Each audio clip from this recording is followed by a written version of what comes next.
Sa ibang mga barangay sa aking paglilibot, Marawi, Cagayan de Oro City, Pagadian, Dipolog, Cebu, Batangas. Today, inaabot kong kamay ko to listen kung ano yung mga hamon. Pwede ka namang makapatawag ng kababaihan, pwede ka namang patawag ng ibang sektor. Pero ang una mong pinatawag at makadaupang palad ay ang mga barangay officials at employee upang maiabot mo yung kamay at makakatulong ka sa mga darating na panahon sa kanila. Simbolo to na nakikita ko yung sistemang mahina, batas na kinakailangang balangkasin, repasuhin. Sino yung mga solo parent natin? Sino sa inyo ang may mga anak na may special needs?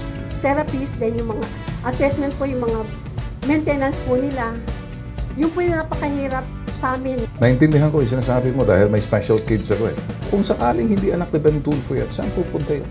Gagawin ko yung gusto mo, pero by myself, I cannot do it. I could see a beacon of light at the end of this long journey. Ngayon, meron na tayong isang bitag. Tingnan natin yung totoong mundong ginagalawan. Pero pag nandun ako, tagaan yung sa bato, marami akong mabibitag.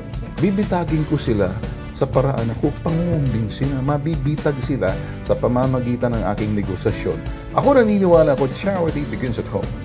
Yung mga nagsiservisyo, unahin mo ng gobyerno.